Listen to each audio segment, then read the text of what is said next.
지금부터 제7차 비상대책위원회를 시작하겠습니다. 비대위원님께서 개회 선언을 주시겠습니다. 제7차 비상대책위원회 개회를 선언합니다.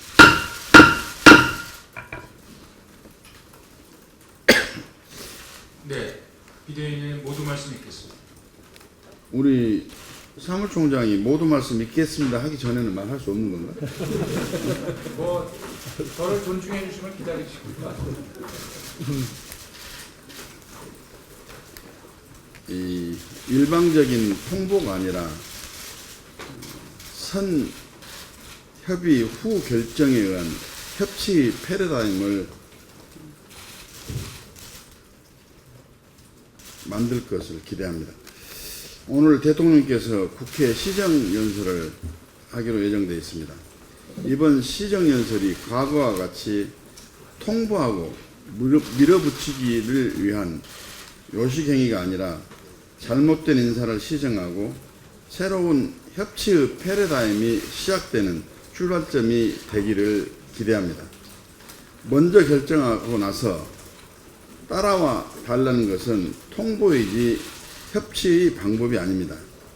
문제가 터지면 찾아와서 읍수하는 것은 압박이지 역시 협치의 방법이 아닙니다. 정부 여당은 정부조직법, 추경을 제출하면서 야당과 일체의 사전 협의나 설명조차도 없었습니다. 먼저 결정하고 야당에게 일방적으로 통보하고 무조건 통과만을 외치고 있습니다. 이것은 협치가 아니라 강요와 압박입니다. 먼저 협의하고 잘못된 것은 신속히 인정하고 바로잡는 것, 더 나은 길을 함께 찾아가는 것이 협치의 길이고 원칙입니다. 통보와 압박의 밀어붙이기라는 미몽에서 깨어나서 선협의 후 결정의 진정한 협치로 국정의 패러다임을 전환해 주시기 기대합니다. 인사청문회에 대해서 한 말씀 드리겠습니다. 인사청문회와 관련하여 청와대와 여당의 입장은 한마디로 흠결은 인정하지만 무조건 통과시켜 달라는 것입니다. 대통령 스스로 정한 인사 5원칙도 지키지 않겠다는 것입니다. 불법과 편법이라도 힘으로 밀어붙이겠다는 억지에 불과합니다. 어떻게 집권만 하면 과거 적폐 세력과 국정 수행 방식이 똑같아집니까? 심지어 국정기획자문위는 도덕성 검증은 비공개로 하자고 합니다. 이럴 거면 국회 인사청문회 제도가 왜 필요합니까? 국민을 알 권리는 어디서 찾아야 합니까? 차라리 인사청문회를 폐지하라고 요청하는 것이 맞을 것입니다. 예외가 상식이 되면 나라가 위태로워집니다. 부적격 인사를 무조건 통과시켜주면 인사 원칙이 무너지고 정치가 혼란에 빠지게 됩니다. 국민의당은 3+1 원칙에 입각해서 인사청문회를 진행하고 있습니다. 특히 국정 공백의 최소화를 위해서 대승적으로 협력하고 있습니다. 그런데 정부 여당이 부적격조차 무조건 통과를 압박한다면 협치는 지속될 수가 없습니다. 강경화 내정자에 대한 국민의 여론도 다른 후보자와는 큰 차이가 있습니다. 지금은 잘못을 신속히 바로잡는 용기와 결단이 필요한 시점입니다. 잘못된 일을 처리하는 것은 부끄러움이 아닙니다. 국회의 판단을 존중해 크게 잘못을 바로잡는 것이 협치요 국익입니다. 국익은 파격적 실험 대상이 될 수가 없습니다. 외교 공백을 막기 위해서라도 지명을 처리하고 새로운 외교장관 후보자를 속히 내정 청문 요청을 해주시기 바랍니다. 이번 추경은 공무원 추경이 아니라 민생 추경이 되어야 합니다. 추경은 공무원 숫자 늘리려고 있는 게 아닙니다. 정부가 최대 고용주가 되겠다는 발상이 공무원 추경으로 이어진 것은 아닌지 우려됩니다. 국가재정은 기업과 시장을 역동적으로 만들고 투자를 유도하는 지렛대요 마중물이 되어야 합니다. 또한 가뭄 피해에 선제적으로 대응할 단비가 되어야 한다고 생각합니다. 그러나 지금 제출된 추경안에는 기업과 시장에 전해줄 시그널은 하나도 보이지 않고 가뭄 대책도 보이질 않습니다. 공무원 늘리고 곳곳에 LED 등 교체 예산만 가득합니다. 그러니 공무원 추경, LED 추경이라는 지적이 나옵니다. 아마추어식 공무원 추경이 아니라 민생과 경제를 살릴 전략적 민생 추경으로 재편돼야 합니다. 이 원칙을 바탕으로 여야정이 제로베이스에서 모든 것을 검토하고 국가재정법이 준수되는 추경이 이루어질 수 있도록 해줄 것을 정부 여당에게도 당부를 합니다. 이상입니다. 네, 오늘 대통령의 첫 시정 연설, 우리 국민의당은 국민과 함께 열린 마음으로 끝까지 경청하겠습니다. 추경과 관련해서 국민의당은 세 가지 원칙을 견지할 것입니다. 첫째, 이번 추경이 국가재정법상 요건에 맞는지 따져봐야 합니다. 박근혜 정부처럼 연례적으로 추경이 반복되는 것은 결코 바람직하지 않습니다. 둘째, 일자리와 같은 구조적인 문제를 추경과 같은 단기 처방으로 접근하는 것이 실효성과 지속 가능성 측면에서 과연 올바른 대책이 될 수 있는 것인지 동의하기 매우 힘듭니다. 셋째, 안정과 민생 관련 공무원 증원은 필요하다고 보나 일자리는 결국 민간에서 창출하는 것이 원칙입니다. 더욱이 공무원 증원은 30년간 차기 정부에 두고두고 부담을 주는 사안입니다. 또한 추경이 아닌 본예산에서 심도 있게 다루어야 더 안정적으로 추진할 수 있습니다. 또한 일자리 추경이 청와대 일자리 상황판을 의식해 단기적이고 질 나쁜 일자리로 숫자 늘리는 데 급급해서도 안 됩니다. 공공부문 일자리는 고용의 마중물이 아니라 민간 일자리를 몰아내는 정책이라는 전문가들의 비판도 상기해야 될 것입니다. 따라서 일자리와 같은 구조적인 문제는 섣부른 대정요법이 아닌 정확한 진단과 여야의 진지한 협의를 거쳐 근본적인 해결책을 마련하고 사회적 합의를 통해 추진되어야 합니다. 대선 공약이라는 이유로 아직 내각도 다 구성되지 않은 상태에서 일방적으로 밀어붙여서는 안 됩니다. 잘못된 공약을 무조건 지키는 것도 재앙이 될 수 있음을 명심해야 합니다. 어제 교육부총리 등 5개 부처 장관에 대한 지명이 있었습니다. 앞으로 인사청문을 통해 철저한 검증이 이루어져야겠지만 지역과 여성에 대한 안배에 대해서는 일단 긍정적으로 평가합니다. 국정안정을 위해 나머지 부처 장관에 대한 지명도 조속히 이루어져야 할 것입니다. 다만 일부 후보자의 음주운전이나 위장전입은 아쉽게 생각합니다. 특히 음주운전은 대통령의 5대 인사원칙에는 포함되지 않았으나 일선 공무원들조차 상당한 불이익을 주고 있을 만큼 묵과할 수 없는 일입니다. 청와대가 미리 밝혔다고 해서 면죄부가 되는 것은 아닙니다. 국민의당은 인사청문회와 관련해 자질과 역량, 도덕성이라는 기준과 대통령의 인사원칙 그리고 국민 눈높이에 부합하는지 철저히 검증해 나갈 것입니다. 지난 주말 문재인 대통령은 60항쟁 기념사에서 우리 앞의 새로운 도전으로 경제 민주주의를 언급하셨습니다. 그 말씀에 전적으로 동의합니다. 격차를 해소하고 공정성장의 경제를 만드는 것은 촛불의 명령이자 시대 정신입니다. 문제는 정치입니다. 기득권과 불공정의 정치, 이념과 진영에 매몰된 뺄셈의 정치를 바꾸지 않으면 민생 문제 해결도 경제 민주화도 불가능합니다. 따라서 개헌을 통해 제왕적 대통령제를 폐기하고 국가 100년대계의 초석을 마련해야 합니다. 지역과 이념, 세대와 계층 간 갈등을 조정할 다당제를 제도화하는 선거구제를 개편해야 합니다. 새로운 대한민국을 위한 개헌과 선거구제 개편으로 대화와 소통, 분권과 협치를 제도화하는데 여야 모두가 대승적으로 동참해 줄 것을 촉구합니다. 이상입니다. 문재인 대통령께서 오늘 추경과 관련해서 시정연설을 하기 위해 국회에 오시는데요. 저희가 아무리 둘러봐도 일자리 추경이 아니라 여느 추경과 차이가 없습니다. 정부가 제출한 추경은 일자리 추경이 아니라 LED 추경, 형광등 교체 추경이라고 불러야 할 것 같습니다.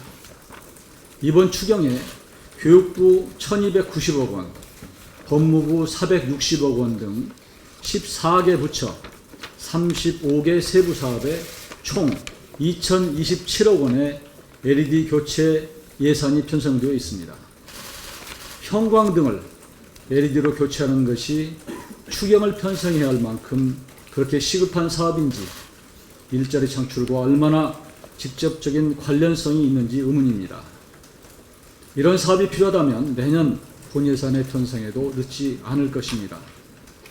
펀드나 융자를 통한 중소기업 지원 사업의 규모는 전체 추경의 27%인 3조 200억 원에 이릅니다.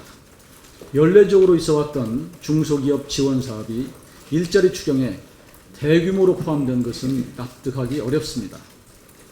또한 농림축산식품부의 예산에는 백신 완제품 구입비 64억 원이 편성되어 있습니다. 백신의 대부분은 해외에서 들어옵니다. 때문에 이는 국내 일자리가 아닌 해외 일자리 창출인 셈입니다. 이번 추경은 지출 규모를 먼저 정하고 떡 본 김에 제사 지내는 식으로 급조했다는 인상을 지우기 어렵습니다. 이렇게 무리하게 주먹구구식으로 짜맞춘 예산은 낭비는 많고 효과는 적을 수밖에 없습니다. 새 정부 초기에 인기에 편승하여 국가 살림을 동네 잔치하듯이 한다면 결국 그 부담은 다시 국민에게 돌아갈 것입니다. 정부 여당의 각성과 재검토를 촉구합니다. 전직 외교부 장관 10명이 강경화 외교부 장관 후보자에 대한 지지 선언을 했는데 이에 대해서 우려를 표시합니다.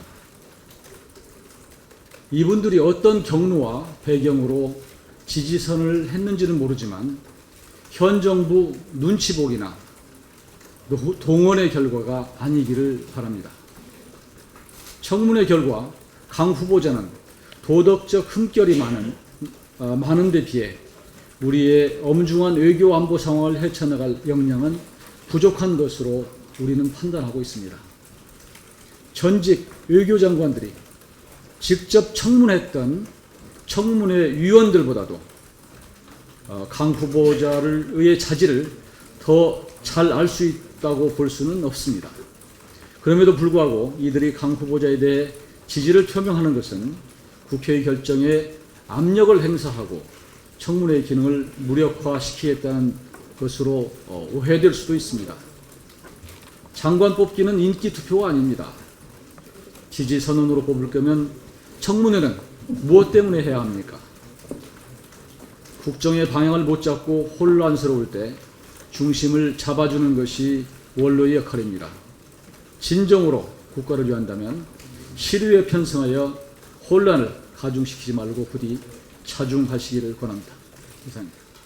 네, 오늘 본회의 직후에 헌법개정특위 위원장과 간사회동이 있습니다. 그간 국회에서 오랫동안 수차례 개헌 논의가 있었지만 번번이 대통령과 집권 여당의 소극적인 태도로 진척이 없었다는 것은 모든 국민이 알고 있는 사실입니다. 이번에는 달라져야 합니다. 문재인 대통령은 본인이 공약한 대로 내년 지방선거와 함께 개헌이 이루어질 수 있도록 힘을 보태주길 바랍니다. 이번 개헌은 제왕적 대통령제를 극복하는 권력구조 개편 외에도 87년 이후 변화된 사회상을 반영한 국민 기본권과 관련된 부분에서도 많은 이슈가 있습니다. 올해 활활 타올랐던 새로운 사회를 갈망하는 촛불민심을 담은 개헌이 되어야 합니다. 오늘 회동에서는 본격적인 개헌안 마련 로드맵을 만들기 위한 논의가 진행될 것이라고 생각합니다. 내년 6월 개헌안 국민투표를 진행하기 위해서는 최대한 국회 차원의 논의를 속도감 있게 진행할 필요가 있습니다.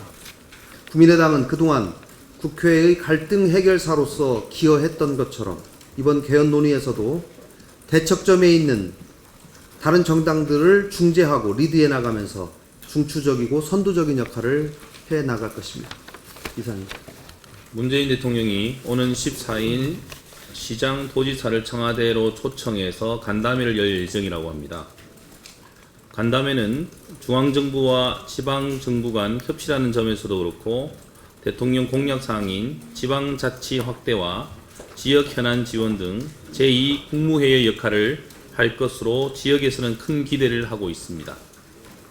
인수위원회가 없고 취임 이후 바쁜 일정을 이유로 새 정부가 국정계획 수립에 지역 문제를 소홀히 하는 게 아니냐라는 그런 걱정이 있는 것도 사실입니다.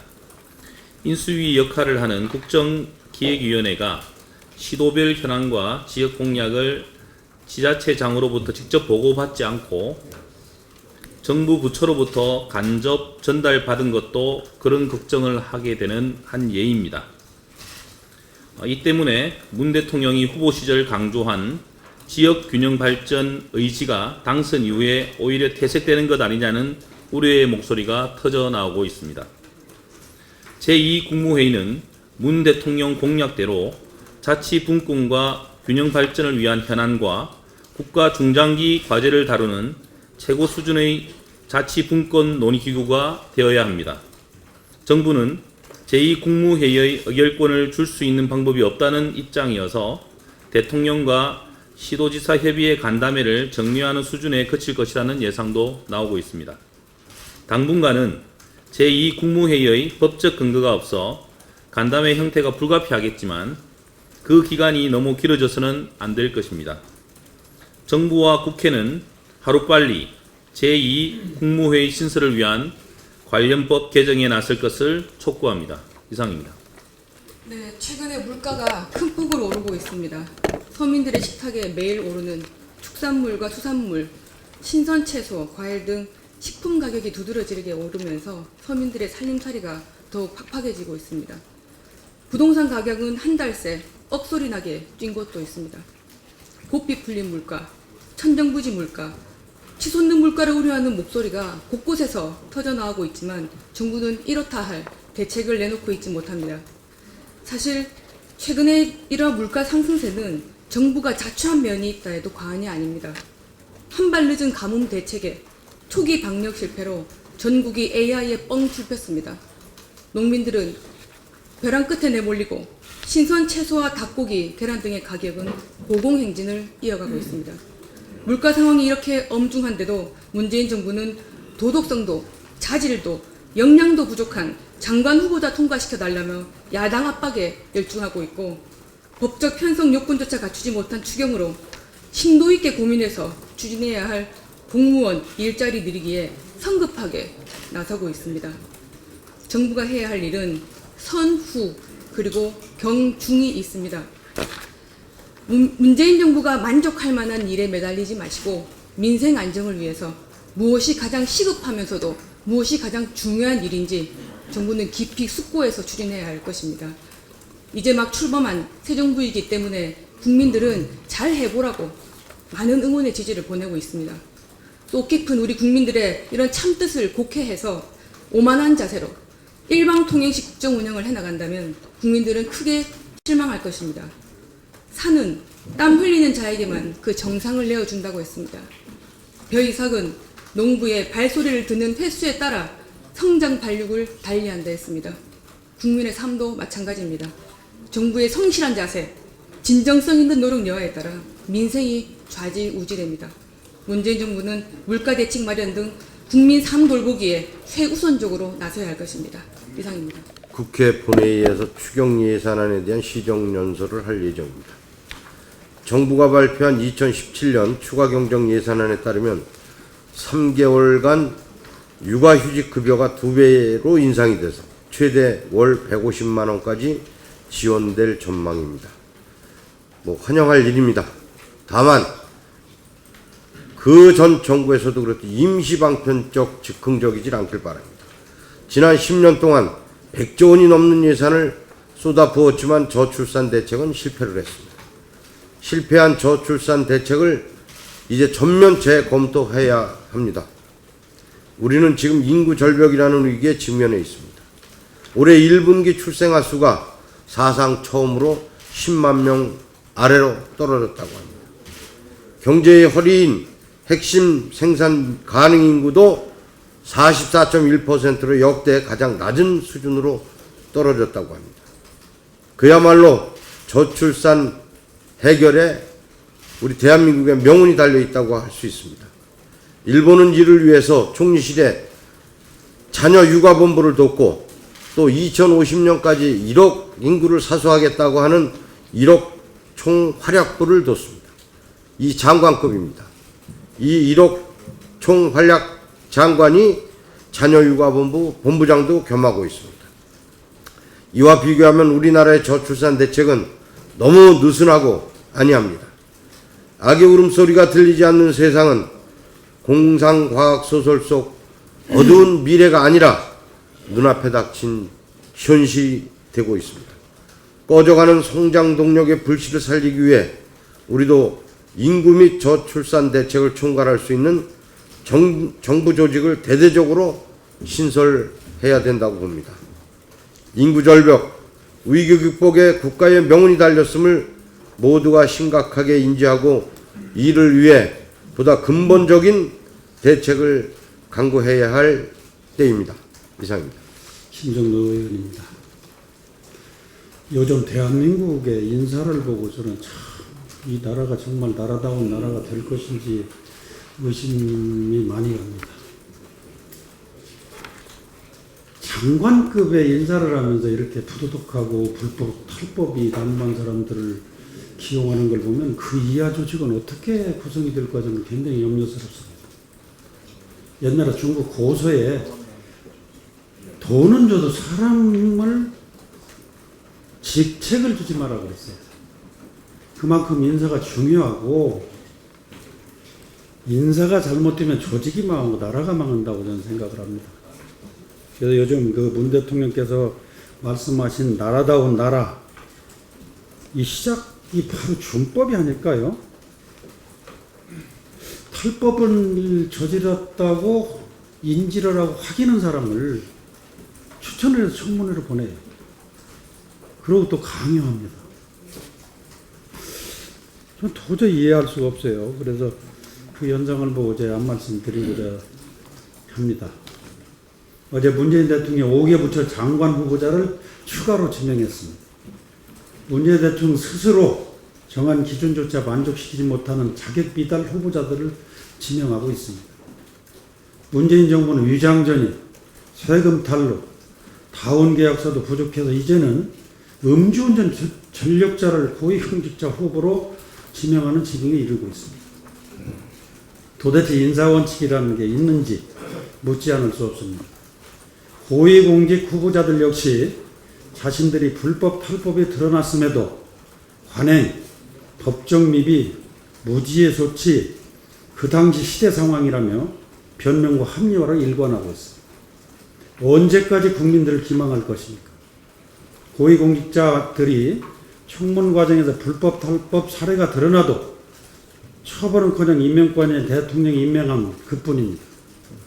고위공직자들이 청문 대상이 되지 않았다면 과연 그들이 세금을 냈을까요?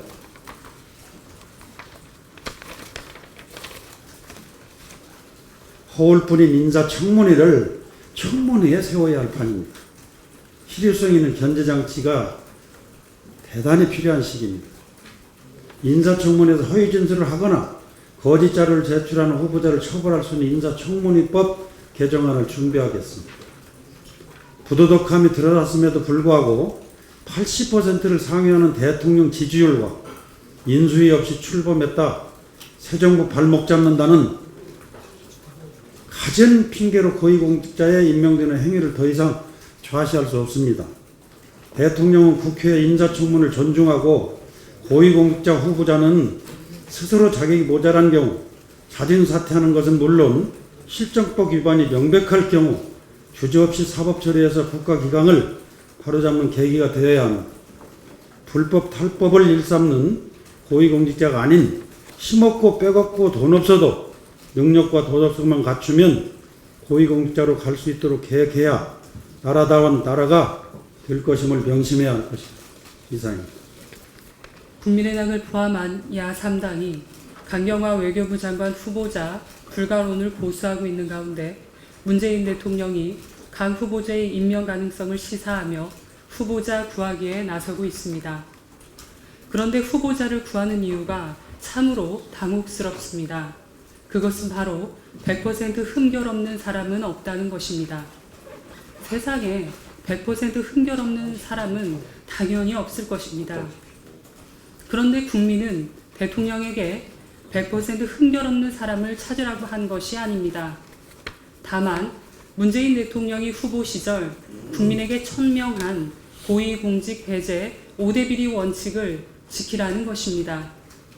그동안 문재인 대통령은 후보자 시절부터 든든한 나라, 나라다운 나라, 상식이 통하는 나라 등 그 어느 정부보다 더 도덕적임을 자부하며 그 일환으로 고위공직 배제 5대 원칙을 말해왔습니다.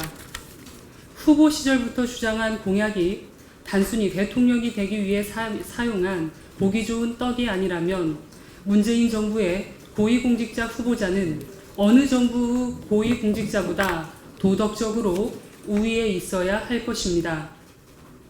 그런데 장관 후보자들이 문재인 정부에서 천명한 공직배제 5대 원칙에 걸리며 논란이 되자 대통령은 급기야 100% 흠결 없는 사람은 없다고 몰염치의 이야기를 하고 있습니다. 어떻게 대통령이 직접 나서서 보통 사람들에게 적용되는 도덕적 기준을 고위공직자에게 똑같이 적용시킬 수 있는 것인지 묻지 않을 수 없습니다.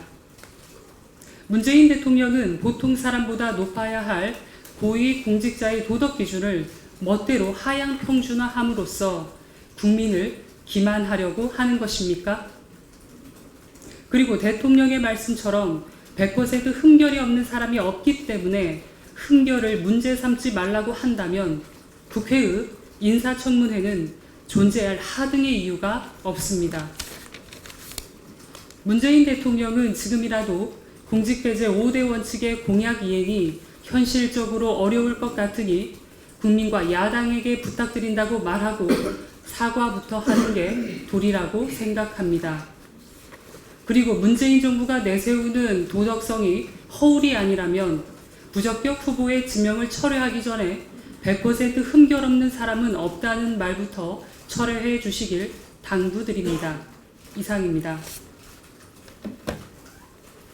네, 이상으로 공개 발언을 모두 마치고 지금부터 안건 심의에 들어가겠습니다. 지금부터 회의를 비공개로 전환하겠습니다.